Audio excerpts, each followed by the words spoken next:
Manipur se health sector yamna mangzil thana chatpangam lei lamda master neuro surgery ki latest technology madi equipment sing hapkatuna na lain ki lamda hena mangzil thaba lamdam ama oina na ba honari haina Manipur ki chief minister N.BIREN phongdokre wafma singa si chingmai rong da leiba classic grande da directorate of health services government of Manipur state AIDS control society madi state health agency Manipur na silaga pangthok ki ba kayalaf award 2022 yen thokpa Manipur AIDS control society ki makhada leiba lamda masiki leiba TIS amadi LWAS NGO singa Computer sing yen thokpa madi CMHT amadi PMGAY ki social media campaign launch sobki thoramda phongdokibani Thoramadu the Chief Minister N.BIREN Chief Guest amadi Health and Family Welfare Minister Dr. Sapam Ranjana President oina sarugyaki baga loidana atai maroi ba mioi kyasu sarugyaki Thoramadu the Chief Minister N.BIREN makhatara dun hai lenga kasigi leriba scheme sing social media ki khudangda miyam da mapum phana yohana namagi panda mamak loidana ngasi social media campaign asi launch tobani Miyobigi punsi asi yamna tangna phangba mapokdi leina laichet ama narakpa matamda khara mating oina ba lengak asigi CMHT amadi PMGAY scheme singi kana balobiu leina na taisa taba manabada imungi lantum manchang tingatabadagi khara to oirabasu mating oina ba honabiu haiki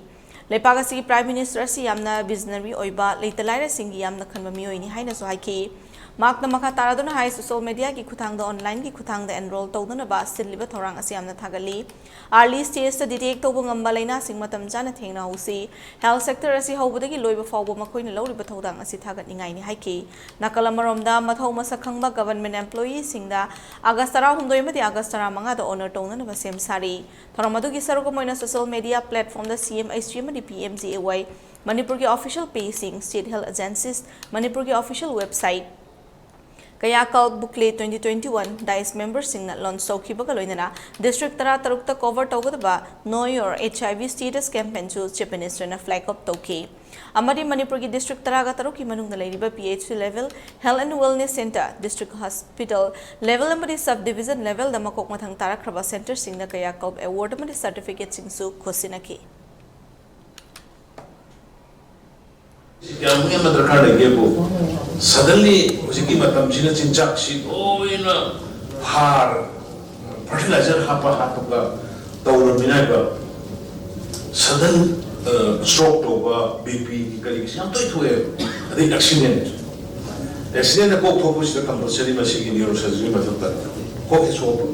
ada kita BP stroke to, BP stroke yang common ni, sangat tidak common loh Manipur. Kalau hujung pilot di kerana tu bukan nasi mayam ki awareness na terlibat pilot roy, hujung harmon na bukan kesi kita urus.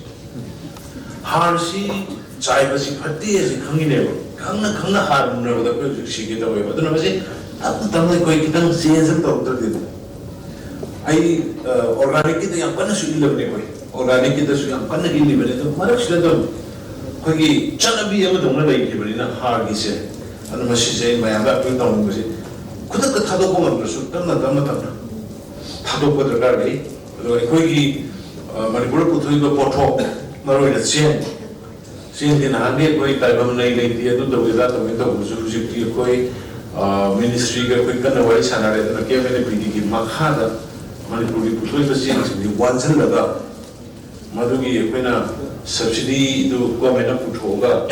koi adari chen bor koi mohta usi mayam ni ye le usi chen koi Manipur chen mau sila koi ye na ba nam bagai awat padra ma pande korum na bagi so koi almost malu koi process yang kan tawi ya share ane na kame ana yara ka de koi tam